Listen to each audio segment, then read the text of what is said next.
ನನ್ನ ಬೆಳಗಾವಿ ಜನತೆಗೆ ನನ್ನ ನಮಸ್ಕಾರ. ಇದೇ ಇತಿಹಾಸದಲ್ಲಿ ಮೊದಲನೇ ಬಾರಿಗೆ ನಮ್ಮ ನೇಕಾರ ಸಮುದಾಯಕ್ಕೆ ಮಹಾಪೌರ ಆಯ್ಕೆಯಾಗಿದ್ದೀನಿ. ನಂಗೆ ಭಾಳ ಖುಷಿ ಆಗ್ತಾ ಇದೆ.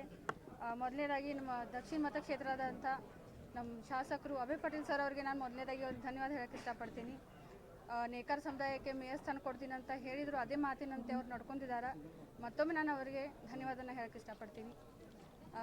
ಹಾಗೆ ನಮ್ಮ BJPಯ ಎಲ್ಲ ಮುಖಂಡರು, ಕೋರ್ ಕಮಿಟಿ, ಹಾಗೆ ಪಕ್ಷದ ಎಲ್ಲ ಸದಸ್ಯರು ಕೂಡ, ಎಲ್ಲ 58 ನಗರ ಸೇವಕರು ಎಲ್ಲರನ್ನೂ ಕರ್ಕೊಂಡು ಜೊತೆಗೂಡಿ ನಾನು ಬೆಳಗಾವಿ ಅಭಿವೃದ್ಧಿಗೆ ನಾನು ಕೆಲಸ ಮಾಡ್ತೀನಿ ಅಂತ ಈ ಸಂದರ್ಭದಲ್ಲಿ ನಾನು ಹೇಳಕ್ಕೆ ಇಷ್ಟಪಡ್ತೀನಿ.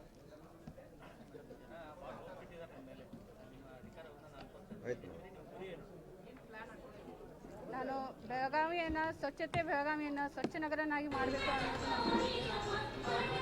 ಹಾಗೆ ನಾನು 58 ನಗರ ಸೇವಕರನ್ನ ಎಲ್ಲರೂ ಜೊತೆಗೂಡಿ ಎಲ್ಲರೂ ವಿಶ್ವಾಸವನ್ನು ತಗೊಂಡು ನಾನು ಕೆಲಸ ಮಾಡ್ತೀನಿ ಅಂತ ಹೇಳ್ತೀನಿ.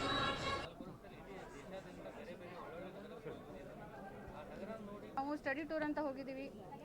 ಅಲ್ಲಿ ಅಭಿವೃದ್ಧಿಗಳನ್ನೆಲ್ಲ ನೋಡಿ ಸ್ಟಡಿ ಮಾಡಿದ್ದೀವಿ. ಎಲ್ಲ 58 ಅದನ್ನು ಸ್ಟಡಿ ಮಾಡಿದ ಪ್ರಕಾರ ನಾವು ಅದನ್ನೇ ರೂಢಿ ಮಾಡಿಕೊಂಡು ಎಲ್ಲರನ್ನೂ ಜೊತೆಯಲ್ಲಿ ಎಲ್ಲರನ್ನೂ ವಿಶ್ವಾಸದಲ್ಲಿ ತಗೊಂಡು ನಾನು ಕೆಲಸ ಮಾಡ್ತೀನಿ ಅಂತ ಹೇಳ್ತಾ ಇದ್ದೀನಿ. ನಾನೊಂದು ಬಡ ಕುಟುಂಬದಿಂದ ನೇಕಾರ ಸಮಾಜದಲ್ಲಿ ನೇಕಾರ ಮಗಳಾಗಿ ಬಂದಿದ್ದೀನಿ.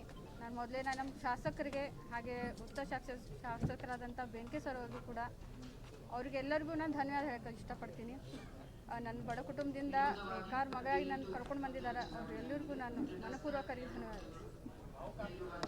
ಭಾಳ ಭಾವಕ್ಕೆ ಆಗ್ತಾ ಇದ್ರಿಗೆ, ಅದು ನನಗೆ ಮಾತಾಡೋಕ್ಕೆ ಮಾತು ಬರ್ತಿಲ್ಲ ಹೇಳ್ಬೇಕಂದ್ರೆ, ಅಷ್ಟು ಖುಷಿ ಆಗ್ತಾ ಇದೆ. ಯಾಕೆ ನಮ್ಮ ನೇಕಾರ ಸಮುದಾಯದ ಎಲ್ಲ ನಮ್ಮ ಸಮಾಜದ ಎಲ್ಲ ಗುರು ಹಿರಿಯರು ಅವ್ರ ಆಶೀರ್ವಾದ, ಹಾಗೆ ನಮ್ಮ ಪಕ್ಷದ ಎಲ್ಲ ಕಾರ್ಯಕರ್ತರು ಅವ್ರು ಎಲ್ಲರೂ ಸಪೋರ್ಟ್ದಿಂದ ನಾನು ಈ ಸ್ಥಾನಕ್ಕೆ ಬಂದಿದ್ದೀನಿ. ನಂಗೆ ಭಾಳ ಹೆಮ್ಮೆ ಅನಿಸ್ತಾ ಇದೆ. ಅವರೆಲ್ಲರೂ ಸಪೋರ್ಟ್ದಿಂದ ಭಾಳ ಖುಷಿ ಆಗ್ತಾ ಇದೆ.